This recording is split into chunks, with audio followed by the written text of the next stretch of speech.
Tim Sanders, and you are watching Voices of Authority, brought to you by Upwork. Today, our program centers around one of my favorite books from the last few years, The Technology Fallacy. We have two of the authors here for the interview today. First, we have Gerald Kane. He is a professor at Boston College's Carroll School of Management. Also, we have Anh Phillips. She leads research on digital transformation at Deloitte. Anh, Jerry, welcome to the show. Thank you. It's good to be here. Thanks for having us. So, thank you very much. And share with us the research that you conducted behind this book and what insights you were looking for. This research is a joint initiative between MIT Sloan Management Review and Deloitte. And for a period of 5 years, we investigated how legacy companies were adapting to digital disruption. Over the course of 5 years, we interviewed over 130 thought experts, I believe, and over 20,000 executives worldwide participated in our various surveys. So we took all of this information, and each year we did the research, we wrote a report documenting that year's worth of findings. And we realized towards the end of that journey that each of the individual reports didn't actually sort of provide the big picture of all that we had learned over this time. So that was the impetus for the book, was to unite sort of all of this 5 years of research under one umbrella. In other words, you guys just guessed. No, I'm just kidding. Talk to me a little bit about the thesis of the technology fallacy once the research was finished. You know, the funny thing is, the title was actually the last thing we came up with for the book. Yeah. And we're really proud of the title, but as a result, we never actually explain what we mean by the technology fallacy. And having presented now the findings to a number of different audiences worldwide, I summarize the technology fallacy as this mistaken belief that just because an organization's challenges are caused by digital technology, it necessarily means that the solutions involve digital technologies as well. So digital transformation for us is not about implementing a flashy new tool. It is about adapting your company to compete in a digital world. That may involve technology. It also may not. Yeah. And in fact, many of the most effective responses we found were not technological at all. They involved new strategic approaches. They involved new talent models. They involved new ways of organizing your company and working within the company. And those things didn't involve technology at all. And we feel like in the terms of digital disruption, that story is sort of lost amongst the flashy new tools of digital technology. And that's been my experience too. So many organizations that I've talked to for the last, 20 years that are trying to move further and further down that digital path, they think it's something you buy. Mm-hmm. They think it's a leadership edict. They don't understand how multifaceted that journey to digital maturity really is. Anh, this question is for you. If you were to point to an insight, because there's so many in the book, if you were to point to an insight from the book that you would say in the fall of 2020 is now a really big deal, what would that be? I think it goes back to sort of the subtitle of the book, which is the concept that it really is the people that make all of this happen. So fall of 2020, we've been through a lot in the past 6 months, 8 months, as a world, right? And there's a lot of uncharted territory that we're in now. And a lot of the lessons learned from the technology fallacy are actually being played out in real time and at a much faster pace. And what people are realizing is that they can actually move faster than they thought that they could. And we're hearing over and over again that they're amazed about the resilience and the resourcefulness of their people. And it really boils down to that in order to come up with interesting, innovative, creative ways of getting, your organization out of this predicament that we're in right now. Yes, and I want to really center on one comment you made. I love this, and that is, we can lose faster than ever before. And I think for so many industries, commercial real estate might be the canary in the coal mine, but for so many industries, this is incredibly true. But if there was an industry or two that you would think, that particular industry is more vulnerable to digital disruption than ever, what would you say that would be? There's a stat that we kick off the book with, which in our first year of research, we ask, to what extent is your industry going to be disrupted by technology? And 87% of our respondents said to at least a moderate or a great degree that their industry would be disrupted. And it was pretty evenly distributed across industries. Now, we also asked, is your company doing enough about it? And less than half of respondents said their company was doing enough. And we call this in the book the knowing doing gap. And that's really interesting in 2020. What is the role of the knowing doing gap? Because we have seen, as An pointed out, companies move a lot faster than they ever thought they were capable of. And I think if there's one silver lining of this COVID crisis that we're going through now, it's that companies will engage much more aggressively in digital transformation because they have to. And in fact, if the thesis of our book, I think, has really been proven true, because the technology's been there all along for companies to move faster. It's just that people weren't willing to move, and COVID forced us into it. And we've seen, I think the underplayed story of what we're going through right now is how quickly everybody has been able to adapt and respond in pretty remarkable ways. Exactly. It's been remarkable. I mean, I talked to an insurance carrier who said that they had very little, if any, remote work going on at the company that actually made people relocate to where their headquarters were. But in about 2 weeks in March, they went from fully in the office premise to fully remote. Yeah. And they were amazed, to your point, how quickly people adapted. That's exactly right. And as Jerry said, the technology was there in most cases. And we're hearing these stories over and over again about how quickly companies have gone to completely remote work. And how quickly they've come up with new models for how to serve their customers, right? And you talked a little bit before about disruption and what industries are more prone to disruption. But there are a lot of industries now that are being disrupted in ways that we never would have thought, right? If you think about things that are high touch industries, I mean, live music, any live sporting events, the restaurant industry, and anything that's involving lots of people together and a lot of high touch personal service is being disrupted. And I think a few years ago, you might say, well, that's not an industry that's prone to disruption through digital transformation or through digital disruption. And that might be true, but there are other types of disruptions too. Yeah, absolutely. To your point, take a look at companies that were part of the digital disruption, Uber and Lyft. Yellow Cab and other companies that were very analog, completely disrupted, but now in a no-touch, very afraid of germs environment we do business in. Uber and Lyft, they're feeling it just the same. I rode them all the time last year, haven't been in an Uber or a Lyft since the first week of March, to your point, On. And this question next, on the same subject as for both of you. Great chapter title, Digital Disruption is About People. I love that chapter. You can imagine it captured my imagination. You had me. And one of the things you talk about, and I just want both of you to comment on this, you say the solution is also the problem. Expand on that. People resist change, and people are creatures of habit, and they get into the way that they are used to working. And so, in fact, we did part of our research, we asked a question of basically that got to the point where managers or employees more resistant to change.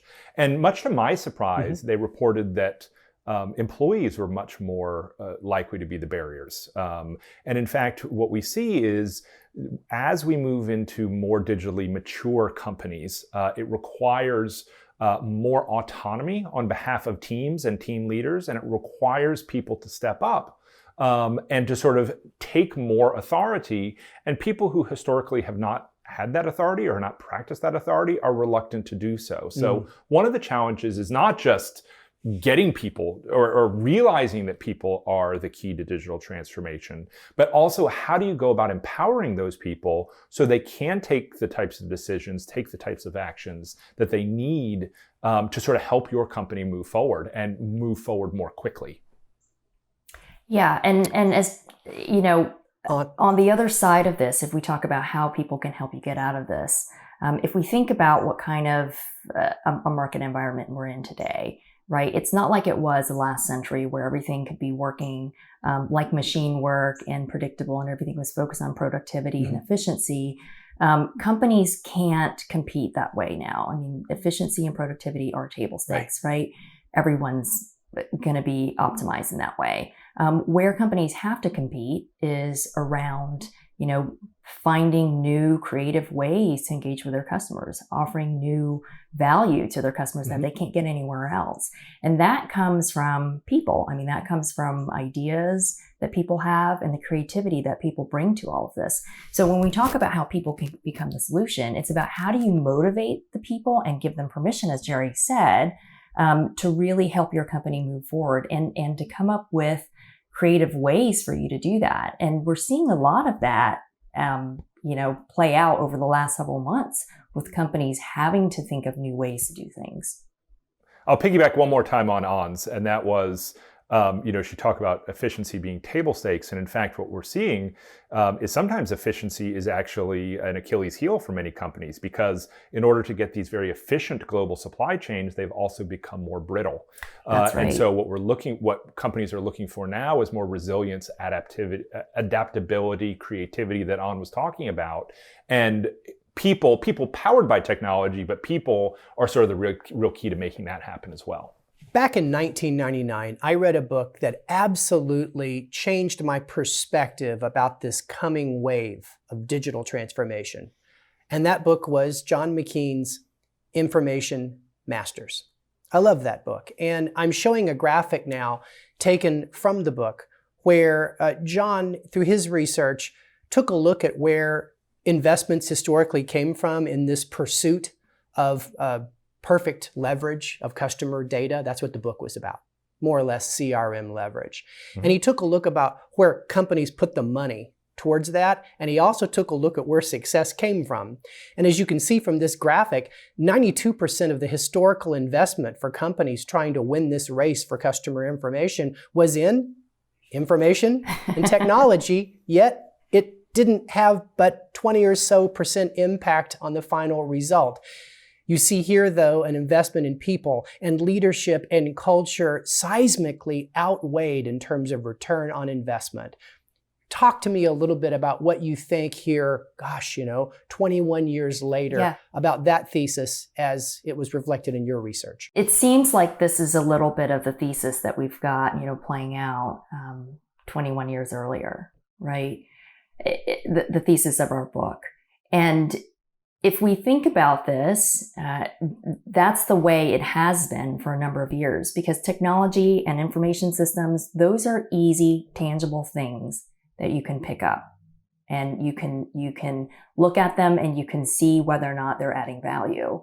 People are much harder to not just measure, but to figure out. We don't always behave in ways that you would expect us to behave. And I think that there isn't enough understood about the way people interact in organizations with the right leadership, with the right culture. So it's always been seen as a nice to have and never as a must have. And I think that that's exactly why people are focused on the technologies and chasing the technologies and not really thinking through how should we actually operate differently as an organization, right? So how do we need to rethink the way we lead, the way we develop our people, the way we focus on our people, and the way we empower them to do the things that we want them to do. So part of this discussion around the value of leadership to digital transformation, you talk about it as digital leadership, that every company needs digital leadership. Two-pronged question here. First, what do you mean by digital leadership? And second, should that be concentrated in a specific group, or should it be distributed across an enterprise? That's a great question. It's multi-layered, right? So the answer is multi-layered. To answer the first part of it, digital leadership is really about leadership in a digital age. And it's really a lot of the core leadership skills that we think of, but they're manifested slightly differently here and now. For the things that we have to do. So this is about leadership across the board, right? And the characteristics that you have to be a leader today, whether that's in marketing or sales or operations or finance, right? It's what are the traits that you need as a leader? And a lot of those traits are the same core traits that we had for leadership over the decades. It's just that it looks a little bit different. So leaders have always had to, for example, make quick decisions, right? And maybe 50 years ago, they would sit there and evaluate all the data coming in, and they would make a conscious decision. And these days, leaders have to make decisions potentially on incomplete information and in a world that's much more uncertain. So it looks different today. Same thing with communication. Leaders have always had to be great communicators. I don't think you can have effective leadership without great communication. So leaders have always had to do that. But now communication is at multiple different levels, and people consume communication at multiple different levels and through multiple channels. And to be an effective leader today, you have to be able to be present and be adept at being on those channels. And that includes things like social media. And that includes all of the ways that we can communicate digitally today. So leadership is the same as it has been, in that there are core leadership skills that we all need, but it looks a little bit different today, and it's being tested in a new way. So having vision is extremely important. It's interesting because we asked about the different traits of leadership, right? And among the top 4 is having a transformative vision.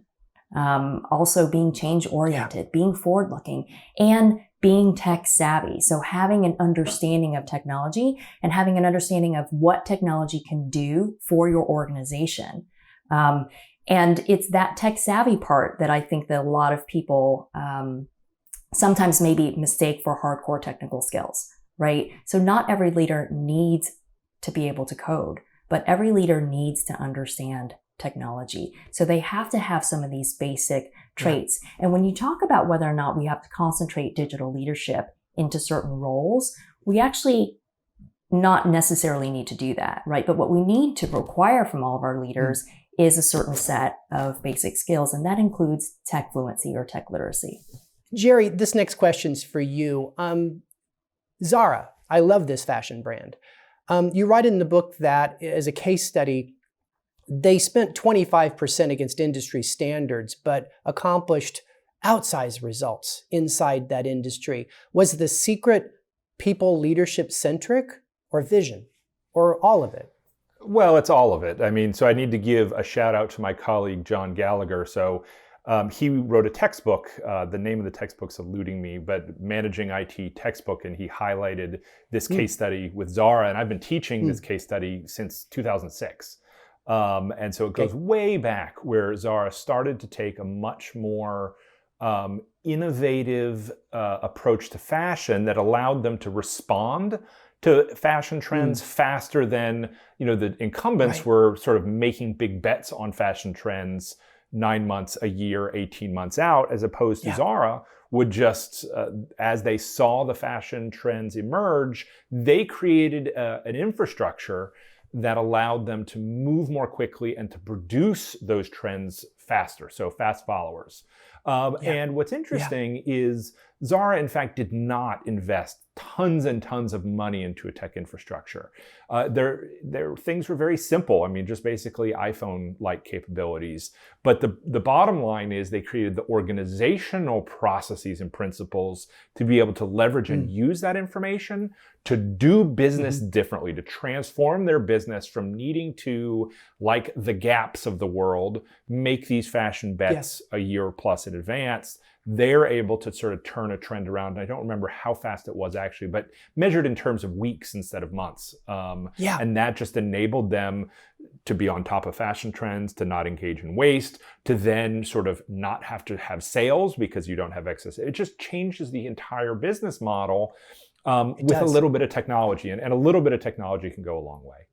Absolutely. And, it kind of reminds me of the Walmart case study from, years and years ago around supply chain, right? Walmart had really good supply chain. They were actually able to funnel cost savings that they were experiencing from supplier leverage down to everyday low prices. I really believe Walmart's victory over rivals like Sears was really a function of their technical maturity, even more so than any other facet we might be talking about today. So I think that Zara is just a very new version. They could change with the style, and I can only imagine in 2020, they've been able to pivot to shirts, pajamas, and slippers really quickly as the consumers made that move too.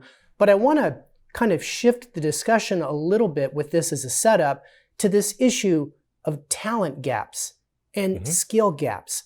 Anh, I want to ask you about the research about that you found the importance of solving talent gaps and especially around skills gaps for companies that were pursuing digital maturity.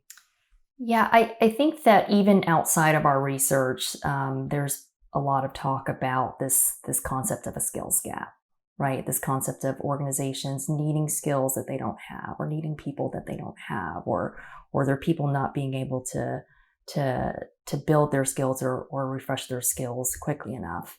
And it's interesting because we find something similar in our research as well. And what we've done is, we took a look at all these organizations, both the ones that were more digitally mature and the ones that were less digitally mature.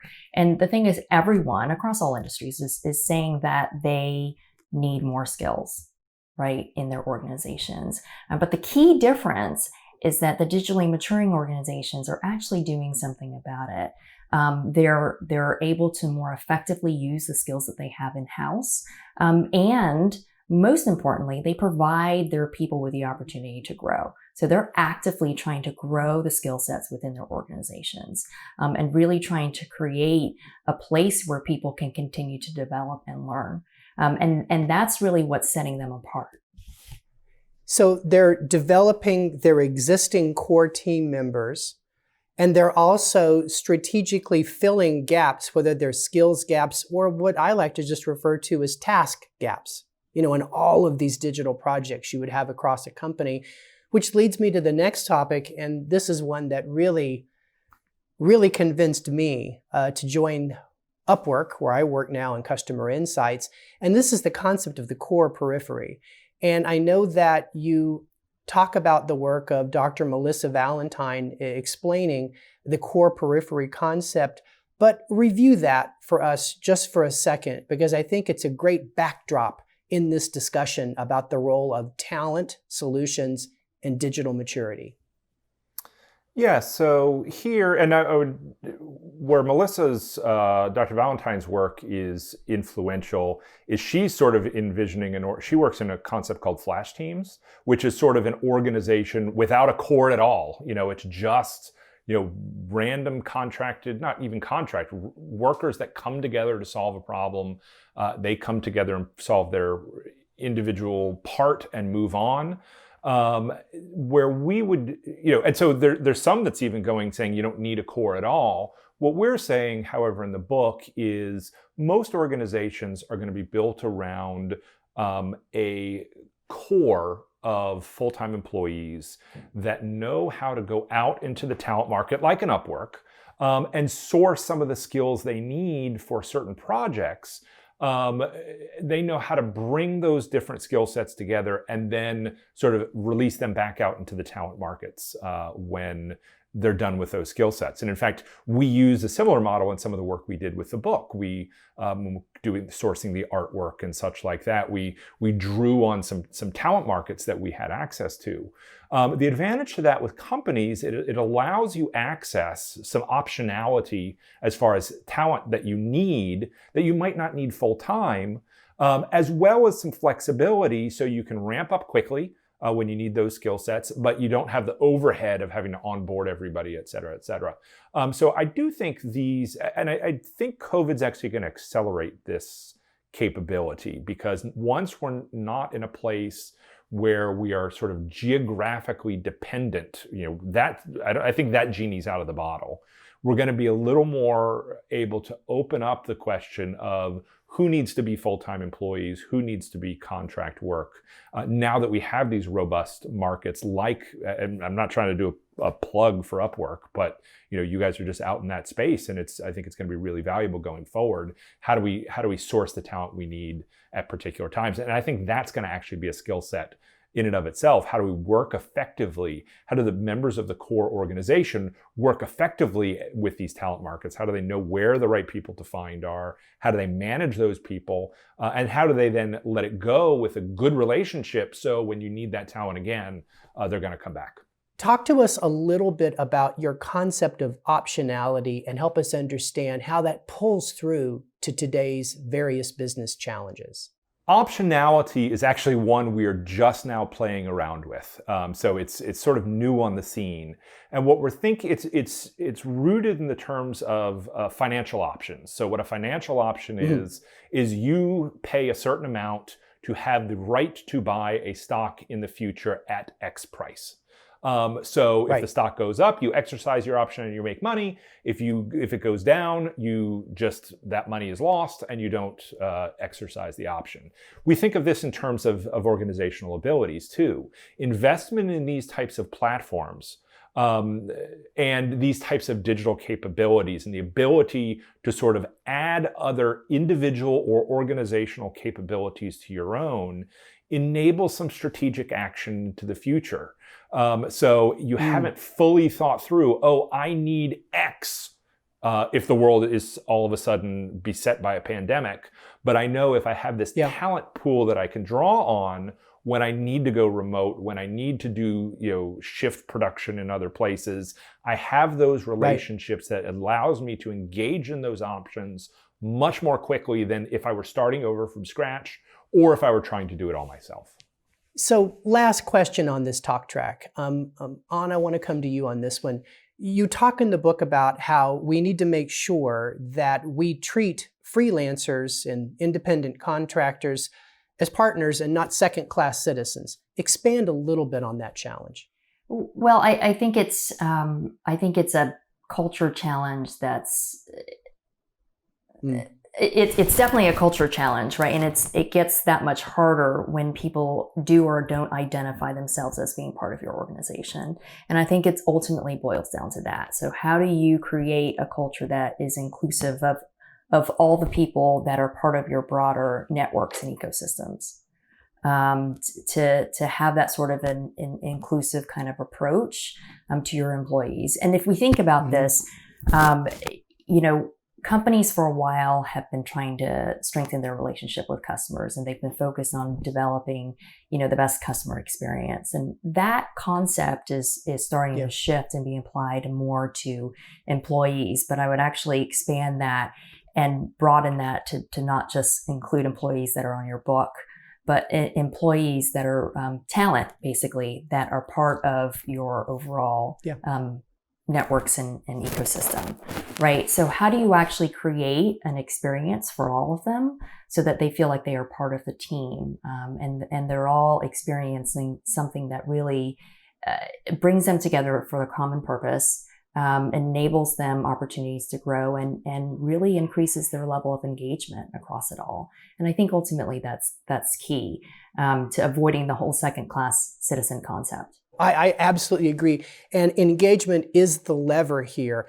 I think a lot about the research from the Center for Research on Self-Employment in the United Kingdom, and that was a huge distinction they made, is that you can have knowledge sharing from the freelancer to the organization, which is great. It leads to more diversity of perspective, innovation, et cetera, but you don't get that knowledge sharing unless you create the engagement, which comes from investing in a relationship and not looking at that talent as just doing a gig, but looking at them as an extended part of the team. So I love that point that you make. I mentioned before that one of the values of working with on-demand talent is that they bring knowledge in that increases diversity of perspective, which really leads us to collaboration as a subject. And you have an entire chapter or two that really focuses on the importance of collaboration to digital maturity. Talk to us a little bit about the importance of collaboration.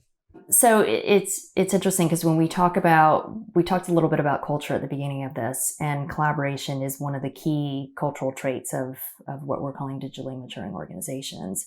It's absolutely critical. Yeah. And I think I saw some studies recently that talked about how collaborative work has increased, by 50% over the last several years.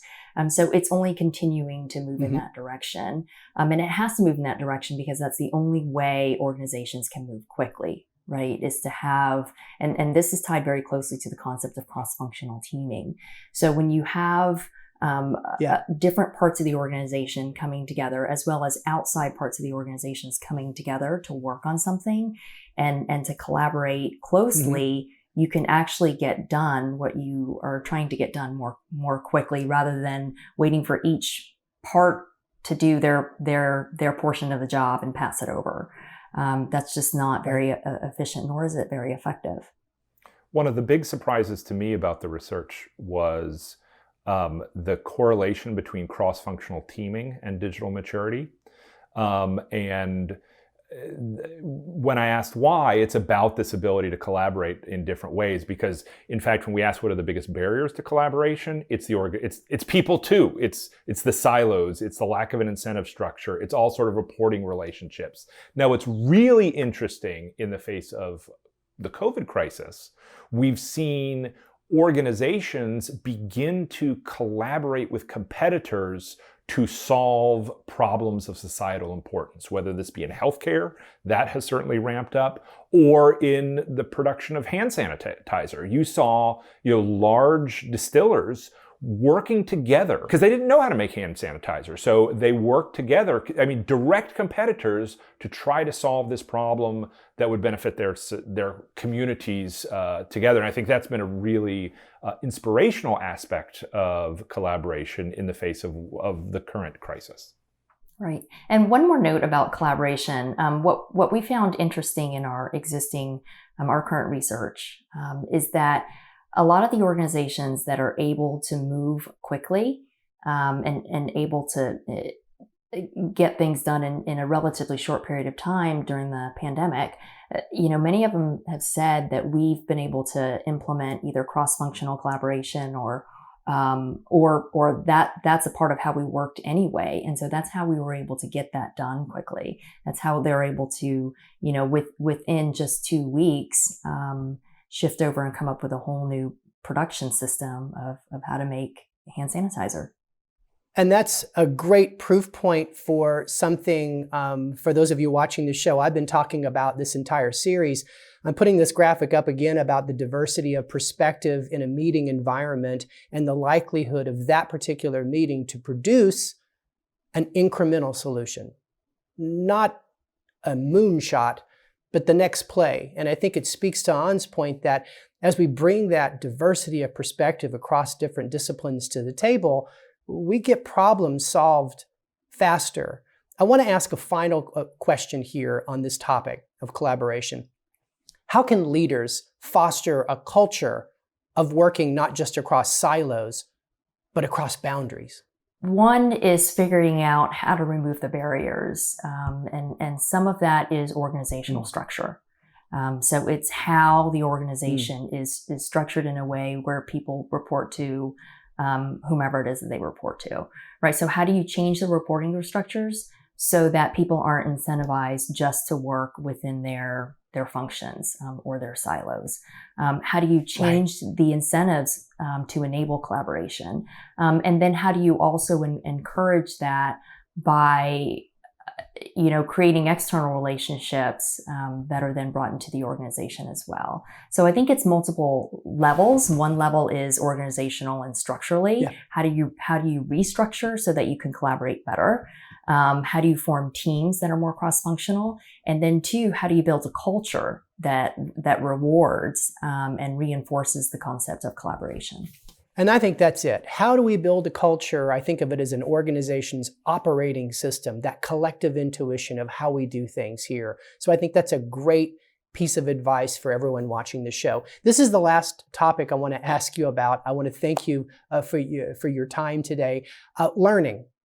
So a lot I think about the importance of organizations thinking of learning as a journey that they go on. Now, you talk about this idea of absorptive capacity. Talk a little bit about that. So absorptive capacity is probably one of the most well-established concepts in management literature. And so what it is basically to what extent can your organization adapt to change or innovate. And the key insight is that innovation is sort of a muscle that you need to flex. It's not something you can do, right, or it's a muscle you need to build. And so the more innovation that you do, the more capability for innovation you're going to have in the future. And I think if there's a common flaw across many organizations attempting to deal with digital, the late scholar Jim March out of Stanford compared exploration and exploitation. So to what extent exploitation is to what extent do you leverage the capabilities you do have, and exploration is to what extent do you explore new capabilities and try to get new innovations in your organization. And so many organizations overemphasize or do exploitation to the exclusion of exploration. It's all about short-term money. It's all about short-term productivity. And what March said is that's going to work great for the short term, and it means you're going to plateau. In fact, what you do see is companies that then mix in exploratory activities, try new ways of working. And one of our insights of our later research is that a little innovation goes a long way. You don't need to be like innovating 24/7, but making sure your employees do have time to think outside the box, to sort of try new things. That experimentation and opportunity to sort of see what the affordances are in these technologies, see what new technologies you do need to compete. That can't be done while you're focusing exclusively on productivity for the short term. And then you have so many interview subjects who say, well, the market won't let us do it. Or the board won't let us do it. There are plenty of companies we've talked to that are also big public companies that have found a way to do it. And I think if there's one key insight, and I know An would agree with me on this, is Carol Dweck's fixed versus growth mindset. One of the most interesting insights of the entire 5 years of research is we asked respondents, is your company going to be in a stronger or a weaker position going forward as a result of digital trends, and why? The company said that we are going to be weaker, said it's because of market and competitive forces, external things that happen to us. Those that say we're going to be stronger say we're going to be able to develop the digital capabilities needed to compete. And what Dweck talks about as a fixed mindset are people who think that success or failure are basically attributable to things outside of your control, that they happen to you. Whereas the growth mindset people are those who say, it's my success or failure is really how hard I work at it, how I learn to develop the skills that I need. And I think applying that concept to the organizational level, I think, is really important. Is your organization a growth mindset organization? Do you have the capabilities and the attention to sort of grow those innovation muscles so you can compete? Or do you see digital as something happening to you and it's outside of your control? And last, I'm off on a soapbox here, so I apologize. Last thing about COVID is we're working on a new book focusing, really taking the lessons of the technology fallacy and seeing how they apply to organizations that what we've been dealing with for the past 6 months plus. And our core thesis of that book is companies that innovate through the disruption are those that are going to come out stronger. And so it's that growth mindset still is propelling organizations. If you're there waiting for the world to go back to the new normal, I think you're going to end up behind. If you're a company that says, what opportunities does this crisis provide for my company to do business in different ways, to develop new capabilities, those are the companies that are going to come out stronger. I love growth mindset. Dr. Dweck is such great research, and I'm going to connect it to another piece of research that's pretty recent. I read about it in Harvard Business Review, and they talked about a piece of research from University of Chicago Booth School. And they said that there's an old saying that you learn from failure. Mm-hmm. But when they did their study, a whole bunch of people didn't learn anything from failure. And the researchers talked about a concept called learning aversion. A lot of times the ego says, if I failed, I just want to forget about the entire experience. I do not want to learn. But in that study, they said there was a small group of people that absolutely did learn from failure. And that group of people had, guess what? The growth mindset. Right. So here's my final question for you then, and it'll be for either of you. And it's just a little one, but I think it builds upon this. We always hear in the Silicon Valley, you need to fail fast. There's a mistake in that edict. Break it down for us a little bit. Yeah. I think the mistake is framing it as failure, because I think there is such thing as failure and there's such thing as experimentation and testing and learning. And if you think about this,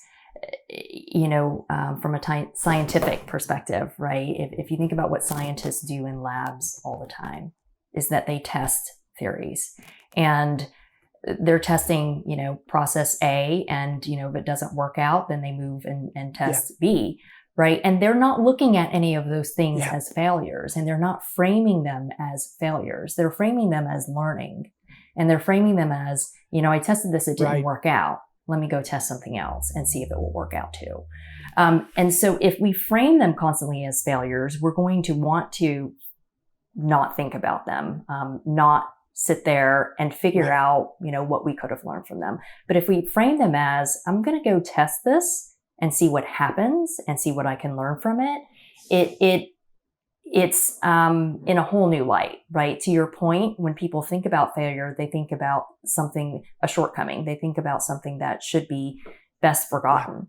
And I think that that's the key. I would actually like to remove that word failure and just replace it with, what did we learn from this? Because that's ultimately what it boils down to. You can test and fail, and people say you should test and fail fast. But it's really test and learn. It's how do you test and learn from it? It's not what you failed, but it's what you've actually gotten out of the whole situation.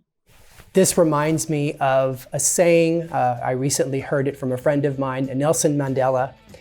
He said, I never lose. When I do not win, I learn. And I think that's the point you're making here. And I think it's a great point for us to end today's show. Jerry, I want to thank you for giving us your time, giving us this gift, the Technology Fallacy. And I got to tell you, I cannot wait to read your next book. Thank you so much. Thank you. Thanks, Sam.